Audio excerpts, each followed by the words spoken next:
Good morning to all of you students. आज हम second lecture की बात करेंगे हम फार्माकोकाइनेटिक में, जो कि आपकी यूनिट 3 थी। इसमें पहला जो बेसिक्स था मैंने लेक्चर में आपको समझा दिया था। जो सेकंड लेक्चर है इसमें हम मॉडल्स की बात करेंगे, फार्माकोकाइनेटिक मॉडल्स की है ना। तो जो फार्माकोकाइनेटिक मॉडल होते हैं उसमें हम ड्रग मूवमेंट की स्टडी करते हैं हमारी बॉडी में, क्योंकि ये बहुत कॉम्प्लेक्स स्टडी होती है। इसको स्टडी करना ये बहुत कॉम्प्लेक्स डाटा देती है। ठीक है, तो ये डाटा हम कैसे प्रोसेस करेंगे। ठीक है, तो ये चीज़ें जो हम क्वांटिटेटिवली जो ड्रग का मेज़रमेंट है, उसके मूवमेंट का, कितना ड्रग एब्जॉर्ब हुआ, कितना यूरिन में एक्सक्रीट हुआ, कितना सर्कुलेट हुआ। ठीक है, तो जो इन विवो डिस्पोजिशन है ना, इसको स्टडी करने की दो मेजर अप्रोचेस होती हैं। ठीक है, तो ये क्वांटिटेटिवली जो हमको स्टडी है वो हम इस पे करते हैं। ठीक है, तो इसमें जो पहला मॉडल है वो है अपना सबसे पहला है मॉडल अप्रोच। ठीक है, और जो दूसरी अप्रोच है वो है मॉडल इंडिपेंडेंट अप्रोच। ठीक है, तो इसको हम आगे देखेंगे जो क्लासिफिकेशन है। ठीक है, तो जो आपका पहला जो मॉडल अप्रोच है, ठीक है, वो 3 कैटेगरी में डिवाइडेड है: कंपार्टमेंट मॉडल, फिजियोलॉजिक मॉडल और डिस्ट्रीब्यूटेड पैरामीटर मॉडल। ठीक है, तो इसमें जो सबसे पहला आपका कंपार्टमेंट मॉडल है, ये भी 2 पार्ट में डिवाइड है, मैमिलरी मॉडल और कैटिनरी मॉडल। ठीक है, फिर जो आपका फिजियोलॉजिकल मॉडल है सेकंड, फिजियोलॉजिकल मॉडल आपका परफ्यूजन रेट लिमिटेड मॉडल हो सकता है और डिफ्यूजन रेट लिमिटेड मॉडल हो सकता है। ठीक है, और जो डिस्ट्रीब्यूटेड पैरामीटर मॉडल है ये आपके सिलेबस में है नहीं, तो इसको हम डिस्कस नहीं करेंगे। ठीक है, फिर इसके बाद आपके मॉडल इंडिपेंडेंट अप्रोच जो होती है उसको हम नॉन कंपार्टमेंट एनालिसिस में कैटेगराइज इसको इसके अंदर कैटेगराइज है। ठीक है, नॉन कंपार्टमेंट एनालिसिस। ठीक है, तो एक एक करके हम इनको धीरे आराम से समझते चलेंगे। ठीक है, क्या होते हैं और इसमें क्या करते हैं हम। ठीक है, तो जो आपकी पहली फार्माकोकाइनेटिक मॉडल अप्रोच है, ठीक है, इसमें हम क्या कंसीडर करते हैं। इसमें जो आपका फार्माकोकाइनेटिक मॉडल होता है वो क्या होता है, एक हाइपोथेसिस होती है। ठीक है, एक हाइपोथेसिस होती है। ठीक है, इसमें हम जो क्वांटिटेटिव रिलेशनशिप है वो इस्टेब्लिश करते हैं। ठीक है, मैथमेटिकल टर्म में। ठीक है, जैसे कि आपका ड्रग है वो कितना एब्जॉर्ब हुआ, कितना अमाउंट, तो उसको हम एब्जॉर्प्शन कांस्टेंट की तरह डिटरमिन करेंगे। एलिमिनेशन हो जो ड्रग का कितना हुआ यूरिन में, वो यूरिनरी एक्सक्रीशन मेथड से जो आपका एक्सक्रीशन रेट कांस्टेंट है, इस तरीके से हम कुछ पैरामीटर्स हम क्या करते हैं उसमें डिटरमिन करते हैं। ठीक है, तो इसके थ्रू हमको पता चलता है कि कितने टाइम में कितनी ड्रग हमारी बॉडी से एक्सक्रीट हुई, कितनी एब्जॉर्ब हुई। ठीक है, तो इस तरीके से हम हाइपोथेसिस बनाते हैं। ठीक है, और उसमें क्वांटिटेटिव टर्म में ड्रग का डिस्पोजिशन या उसका फार्माकोकाइनेटिक पैरामीटर्स वगैरह डिटरमिन करते हैं। ठीक है, तो इसमें हम आगे चलते हैं। जो आपका फार्माकोकाइनेटिक जो है आपके मॉडल्स हैं उनका यूज़ दिया गया है कि हम इसका कैसे यूज़ कर सकते हैं। ठीक है, तो हम मॉडल्स का यूज़ कर सकते हैं बिहेवियर कैरेक्टराइज करने में किसी ड्रग का। ठीक है, किसी पेशेंट में उसका किसी ड्रग का कैसा बिहेवियर शो करता है वो ड्रग। ठीक है, और ड्रग का कंसंट्रेशन जो प्रिडिक्ट करना है उसके लिए बॉडी फ्लूइड में अलग अलग, जैसे अलग अलग डोज रेजिम में कैसे कैसे किस किस बॉडी पार्ट में कितना कितना अमाउंट पहुंचता है। ठीक है, फिर फिर क्या predict in multi dose concentration curve from single dose experiment. ठीक है, तो मल्टीपल डोज देने के बाद कंसंट्रेशन क्या क्या पहुंचता है, कैसे मतलब कर्व हम बनाते हैं ना कंसंट्रेशन और टाइम के अकॉर्डिंग कि कितने टाइम में कितना कंसंट्रेशन ब्लड में पहुंच रहा है।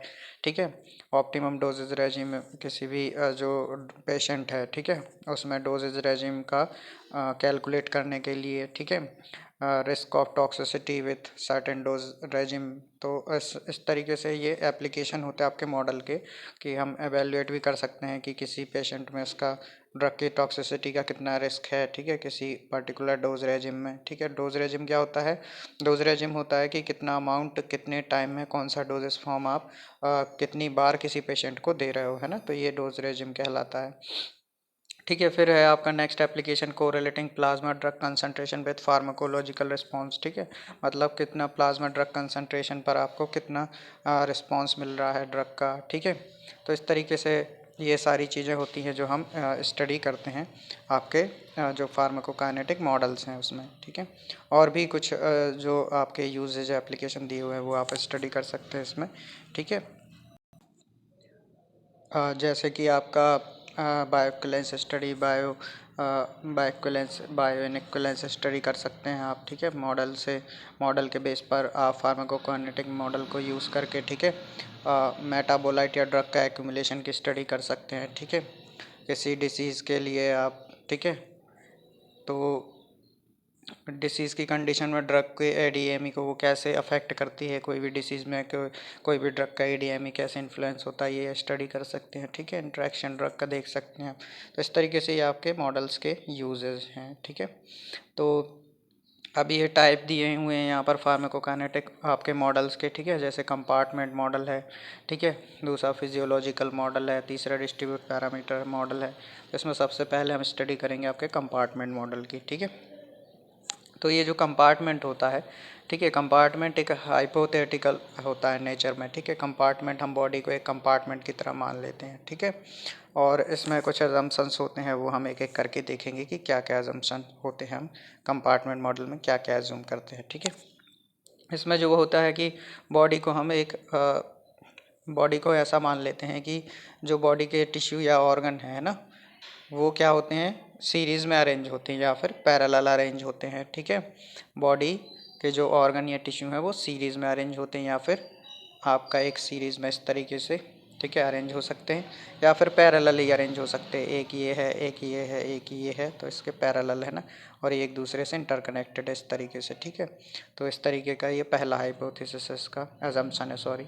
Each compartment is not a real physiological और anatomical region but a fictitious और वर्चुअल वन। मतलब हम इसमें ये मानते हैं कि जो फिजियोलॉजी या जो एनाटॉमी है ना, वो कंपार्टमेंट में रियल नहीं होती है, ठीक है।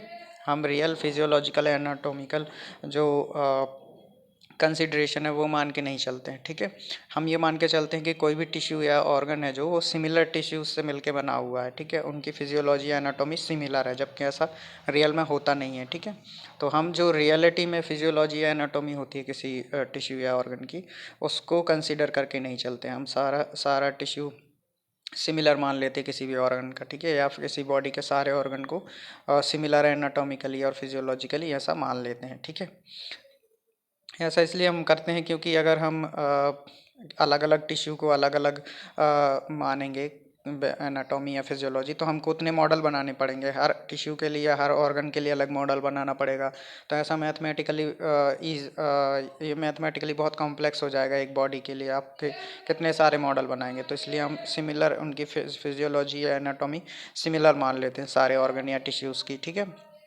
तो सेकंड पॉइंट यही कहना चाह रहा है, ठीक है। Within each compartment drug is considered to be rapidly and uniformly distributed। मतलब हम ये मान के चलते हैं कि कंपार्टमेंट जो है ना सारे वो वेल स्टर्ड है, मतलब एक जैसे आपने ड्रग आपने एडमिनिस्टर की, वैसे ही रैपिडली ये पूरे बॉडी में डिस्ट्रीब्यूट हो जाती है, ठीक है। और ये जो रेट जो एंट्री है आपके ड्रग मूवमेंट की, है ना, रेट ऑफ एंट्री और एग्जिट दोनों ही फर्स्ट ऑर्डर काइनेटिक को फॉलो करते हैं, ठीक है। तो इस तरीके से आपका फोर्थ पॉइंट हो गया। The rate constant are use to represent rate of entry into and exit from the compartment depending on whether the compartment are arrange parallel और series. Compartment model are divided into two category. मतलब rate constant हम मान के चलेंगे, जैसे absorption के लिए तो रेट ऑफ एब्जॉर्प्शन हम के से मानेंगे, रेट ऑफ एलिमिनेशन आप के ई से मानेंगे। तो इस तरीके से हम एंट्री और एग्ज़िट को आप रेट कांस्टेंट के थ्रू डिटरमिन करेंगे। मान के चलते हैं कि ये के ई एब्जॉर्प्शन रेट है और के ई एलिमिनेशन रेट है, ठीक है। और फिर आपका जो मॉडल है कंपार्टमेंट मॉडल, वो दो टाइप से कैटेगराइज होता है। पहला होता है मैमिलरी मॉडल और दूसरा होता है आपका कैटिनरी मॉडल, ठीक है। तो इसको हम एक एक करके और स्टडी करेंगे कि मैमिलरी मॉडल क्या होता है। तो सबसे पहले हम बात करेंगे मैमिलरी मॉडल की। मैमिलरी मॉडल में क्या होता है, मैं आपको एक डायग्राम बना के बताता हूँ। ये इसमें हम मानते हैं कि जो हाईली ब्लड परफ्यूज्ड ऑर्गन होते हैं, जो हाईली ब्लड परफ्यूज्ड ऑर्गन होते हैं, जैसे कि लंग, लिवर, किडनी हुआ, इनको हम सेंट्रल कंपार्टमेंट मान लेते हैं, सेंट्रल कंपार्टमेंट मान लेते हैं। और ये मान के चलते हैं कि जो लो परफ्यूज्ड ऑर्गन होते हैं, जैसे आपका बोन हुआ, मसल्स हुए, इनको हम पेरिफेरल ऑर्गन मानते हैं। तो सेंट्रल कंपार्टमेंट से जो हाईली परफ्यूज्ड ऑर्गन होते हैं, है ना, उनको हम सेंट्रल कंपार्टमेंट मानते हैं, और जो लो परफ्यूज्ड ऑर्गन होते हैं उनको हम पेरिफेरल कंपार्टमेंट मानते हैं और ये मान के चलते हैं कि ये सारे जो पेरिफेरल, मैं यहाँ पी लिख रहा हूँ पेरिफेरल के लिए, तो जो पेरिफेरल कंपार्टमेंट हैं वो सेंट्रल कंपार्टमेंट से इंटरकनेक्टेड रहते हैं। मतलब ये सेंट्रल कंपार्टमेंट है, इसमें आएगा आपका लिवर, किडनी, लंग, जिनमें ब्लड परफ्यूज़न ज़्यादा होता है, जिसमें ब्लड की सप्लाई ज़्यादा होती है, वो सेंट्रल कंपार्टमेंट मानते हैं हम, ठीक है, मैमिलरी मॉडल में। और फिर वो ऑर्गन जिनमें ब्लड सप्लाई कम होती है, जैसे मसल्स हुए आपके, बोन हुआ, तो ये आपके पेरिफेरल कंपार्टमेंट में आते हैं। और हम ये मानते हैं मैमिलरी मॉडल में कि जो सेंट्रल कंपार्टमेंट है ये वाला, जिसमें ब्लड परफ्यूजन ज़्यादा है, उससे जो लो ब्लड परफ्यूज्ड ऑर्गन है वो कनेक्टेड रहते हैं, ठीक है। तो और इनको पेरिफेरल ऑर्गन कहते हैं, जिनमें ब्लड सप्लाई कम होती है, ठीक है।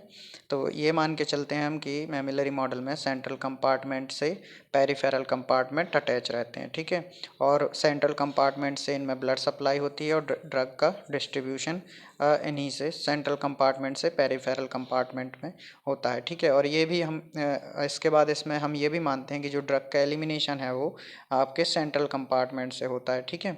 तो इस तरीके से फर्स्ट ऑर्डर रेट कांस्टेंट होते हैं इनके, जिनसे ड्रग डिस्ट्रीब्यूट होती है। जैसे आपका सेंट्रल से पेरिफेरल में ये ट्रांसफ़र हो रहा है ड्रग का, तो K12 ऐसे K21 इस टाइप से हम इनको रेट कांस्टेंट को इनमें मानेंगे, ठीक है। और मैं क्लियर आपको समझाऊंगा जब अपन डिटर्मिनेशन करेंगे इन रेट कांस्टेंट का, ठीक है। तो इस तरीके से ये आपकी चीज़ें हैं जो आपके मैमिलरी मॉडल में होती हैं। एक सेंट्रल कंपार्टमेंट होगा जिसमें सारे blood perfused organ, highly blood perfused organ आएंगे, और पेरिफेरल ऑर्गन उससे कनेक्टेड रहेंगे, ठीक है।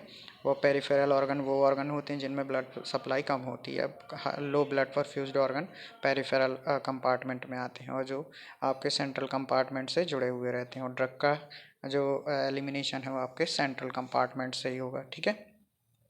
तो इसके आगे हम ये मॉडल आपको दिखा रहे हैं, ये जो बने हुए हैं कुछ मॉडल्स हैं ना, यहाँ पर जैसे आपका वन कंपार्टमेंट ओपन मॉडल है, तो यहाँ पर एक कंपार्टमेंट वन है, ठीक है, ठीक है। इंट्रावीनस एडमिनिस्ट्रेशन, तो इसमें एब्जॉर्प्शन तो होगा नहीं, डायरेक्ट आपका ब्लड आएगा कहाँ, सॉरी ड्रग आएगा आपका ब्लड में कंपार्टमेंट, और यहाँ से ये एलिमिनेशन हो रहा है डायरेक्ट, ठीक है। फिर आपका जो वन कंपार्टमेंट ओपन मॉडल है एक्स्ट्रा वस्कुलर ओरल, ठीक है, ओरल दोगे तो यहाँ पर पहले ड्रग एब्जॉर्ब होगी, ये ड्रग एब्जॉर्प्शन रेट कांस्टेंट है, ये आपका कंपार्टमेंट में ड्रग आया और उसके बाद ये एलिमिनेशन रेट कांस्टेंट है, तो यहाँ से एलिमिनेशन हो गया, ठीक है। फिर इस तरीके से टू कंपार्टमेंट ओपन मॉडल है, ठीक है। तो इस तरीके से ये मॉडल्स हैं जो आप देख सकते हैं, ठीक है। तो इसको हम डिस्क्राइब करेंगे जब हम इनको सॉल्व करेंगे, ठीक है। फिर आपका सेकेंड है आपका कैटिनरी मॉडल, ठीक है। फिर आपका जो सेकंड आपका मॉडल है वो कैटिनरी मॉडल, ठीक है। कैटिनरी मॉडल में हम क्या मान के चलते हैं, इसमें हम ये मान के चलते हैं कि जो कंपार्टमेंट हैं या टिश्यू या ऑर्गन है बॉडी में, वो ट्रेन के डब्बे की तरह जुड़े हुए होते हैं, मतलब एक दूसरे से सीरीज़ में जुड़े हुए होते हैं, ठीक है। और ये कंपार्टमेंट बहुत रेयरली यूज़ होता है, ठीक है, क्योंकि ऐसा एक्चुअल में होता नहीं है ना। तो ये आपका कैटेनरी मॉडल है जिसमें हम देख सकते हैं कि ट्रेन के डिब्बे की तरह हम कंपार्टमेंट को जुड़ा हुआ मानते हैं, और इनके बीच में ड्रग का जो है वो आदान प्रदान हो रहा होता है, मतलब इक्विलिब्रियम में ये आना जाना ड्रग का हो रहा होता है, ठीक है। फिर ये इसके एप्लीकेशंस जो हैं वो दिए हुए हैं, यहाँ से कुछ 7 से लेके यहाँ से कुछ इम्पोर्टेंट हैं। जैसे ये जो आपका मॉडल है ये डोज रेजिम डेवलपमेंट के लिए इम्पॉर्टेंट होता है, ठीक है। और it is useful in relating plasma level to therapeutic and toxic effect in body, ठीक है। तो ये प्लाज्मा ड्रग लेवल को थेरापेटिक और टॉक्सिक इफेक्ट से रिलेट करने के लिए यूज़फुल होता है, ठीक है। और it is particularly useful when several therapeutic agent are compare, ठीक है। मतलब जब अपन कुछ थेरापेटिक एजेंट कुछ ड्रग लेके कंपेयर कर रहे होंगे तो ये इम्पॉर्टेंट होता है, ठीक है। फिर आपका जो इम्पोर्टेंट एक और यहाँ पर पॉइंट है वो है it is its simplicity allows for easy tabulation of parameter such as volume of distribution T half etcetera, ठीक है। तो ये कुछ इम्पोर्टेंट जो इसके एप्लीकेशंस हैं वो आप देख सकते हैं, ठीक है। और फिर इसके बाद हम आगे चलेंगे आपके फिजियोलॉजिकल मॉडल पर, ठीक है। इसके बाद तो बच्चों ये जो मॉडल होता है फिजियोलॉजिकल मॉडल है ना, ये फिजियोलॉजिकल जो मॉडल होता है वो बहुत ज़्यादा रियलिस्टिक मॉडल है, ठीक है। ये हमारे डायरेक्ट डिस्पोजिशन की रियल जो स्थिति होता है ना, वो पिक्चर हमारे सामने प्रेजेंट करता है जो रियल होती है, क्योंकि ये नॉन एनाटॉमिकल और फिजियोलॉजिकल डाटा को यूज़ करते हैं हम इसमें, ठीक है। ठीक है, मतलब जैसा आपका लंग है उसकी जैसी एनाटॉमी फिजियोलॉजी होगी, लिवर है उसकी जैसी एनाटॉमी फिजियोलॉजी होगी, उसके रियल एनाटॉमी और फिजियोलॉजी पर ये बेस होता है। ठीक है, और हमको इसीलिए ये रियलिस्टिक पिक्चर प्रेजेंट करता है किसी भी ड्रग डिस्पोजिशन की। ठीक है, तो इसमें होता क्या है कि हम क्या करते हैं कि एक सेकेंड, जो आपके कंपार्टमेंट का नंबर है, कितने कंपार्टमेंट आप इसमें लेंगे, वो इस बात पर डिपेंड करेगा कि ड्रग का डिस्पोजिशन उस किस किस ऑर्गन्स में हो रहा है। मतलब जहाँ पर ड्रग जा ही नहीं रही होती है उनको हम इसमें इस मॉडल में लेते ही नहीं है। जैसे आपका सबसे पहले जैसे मसल्स हुए या डिपोज टिश्यू हुए, तो इनको हम एक्सक्लूड कर देते हैं इसमें। ठीक है, क्योंकि वहाँ पर ड्रग जा ही नहीं रही होती है। ठीक है, तो ये जो एनाटॉमी और फिजियोलॉजी का रियल बेस होता है उसको लेके हम इसमें यूज़ करते हैं ड्रग का। ठीक है, ड्रग डिस्पोजिशन का, ड्रग अगर किसी ऑर्गन में जा ही नहीं रही है तो हम उसको इस मॉडल से एक्सक्लूड कर देंगे। और एक चीज़ और, इसमें जो हाईली परफ्यूज्ड ऑर्गन है, जैसे सिमिलरली परफ्यूज्ड ऑर्गन होते हैं, उनको हम एक कैटेगरी में डिवाइड कर लेते हैं, है ना, उनको एक ग्रुप में डाल देते हैं। और जो लो परफ्यूज्ड ऑर्गन होते हैं ना, तो उनको एक अलग ग्रुप में डाल देते हैं। ठीक है, मतलब एक ग्रुप बना लेते हैं। जैसे लंग, लिवर, किडनी है ना, ये हाईली परफ्यूज्ड ऑर्गन है, तो इनको रैपिडली इक्विलिब्रेटिंग ब्रेटिंग टिश्यू RET से डिनोट कर देते हैं, ग्रुप कर लेते हैं। और जो लो परफ्यूज्ड ऑर्गन है, मसल, एडिपोज टिश्यू, इनको स्लोली इक्विलिब्रेटिंग टिश्यू बोलते हैं ना, और इनको अलग ग्रुप में डाल देते हैं। तो इस तरीके से हम ग्रुप बना के हम डिवाइड कर लेते हैं और फिर स्टडी करते हैं। फिर इसके आगे हम बात करेंगे कि the rate of drug carried to tissue और ऑर्गन, है ना, या ड्रग अपटेक कैसे होता है ना, कौन कौन से फैक्टर्स होते हैं। तो दो मेजर फैक्टर होते हैं कि किसी भी ऑर्गन या टिश्यू में ड्रग कैसे पहुंचेगी। पहला तो वहाँ पर रेट ऑफ ब्लड फ्लो, है ना, उस ऑर्गन में कितना ब्लड फ्लो, किस रेट से ब्लड फ्लो हो रहा है। और दूसरा टिश्यू का जो पार्टीशन कोफिशिएंट है या डिफ्यूज़न है ना, ड्रग का टिश्यू में परमेबिलिटी कैसा है। ठीक है, टिश्यू में परमेबिलिटी ऑर्गन में कैसा है। ठीक है, तो इसके अकॉर्डिंग हम फिजियोलॉजिकल जो मॉडल होता है उसको दो पार्ट में डिवाइड करते हैं। ठीक है, पहला है blood flow rate limited model. ठीक है, ये आपका जो सेकंड वाला है मेम्ब्रेन परमिएशन मॉडल है, उससे ज़्यादा पॉपुलर होता है। ठीक है, फर्स्ट वाला। ठीक है, blood flow rate limited model.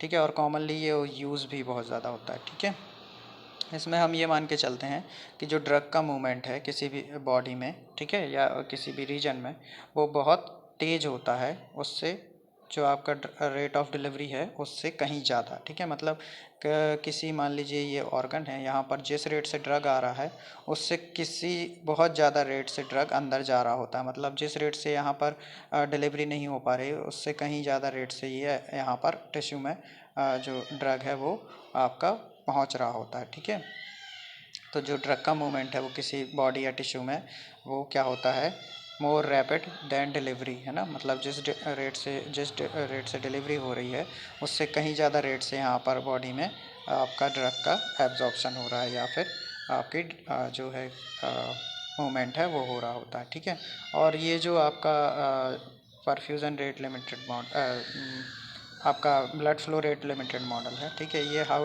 उन ड्रग के लिए एप्लीकेबल होता है जो कि लो मॉलिक्यूलर वेट हो, ठीक है, पुअरली आयोनाइज हो या हाईली लाइपोफिलिक हो, क्योंकि ऐसी ड्रग का एब्जॉर्प्शन फास्ट होता है। ठीक है, जो कि हाईली लाइपोफिलिक हो, जिस रेट से वो आ नहीं पा रही हैं वहाँ पर, ठीक है, उससे कहीं ज़्यादा रेट से उनका आपका जो मूवमेंट है वो बॉडी में हो रहा होता है। ठीक है, जैसे कि एग्जांपल यहाँ पर दिए गए हैं थायोपेंटल और लिडोकेन का। फिर आपका जो सेकंड मॉडल है वो है membrane permeation rate limited model. ठीक है, तो इसमें जो membrane permeation rate limited model है इसमें ये बताया जाता है, पहले तो ये कॉम्प्लेक्स होता है। ठीक है, और ये केवल हाईली पोलर, ठीक है, आयोनाइज्ड और चार्ज्ड ड्रग के लिए एप्लीकेबल होता है। इनके लिए जो सेल मेम्ब्रेन है वो एक बैरियर का तरह काम करता है, ये मैं आपको बता चुका हूँ क्यों करता है। ठीक है, तो इसलिए ये जो मॉडल हैं, ठीक है, इसलिए इनको डिफ्यूज़न रेट मॉडल भी बोलते हैं। ठीक है, ठीक है, तो ये आपका मेम्ब्रेन परमिएशन रेट मॉडल होगा, क्योंकि इनके लिए क्या होता है, सेल मेम्ब्रेन एक बैरियर का काम करती है।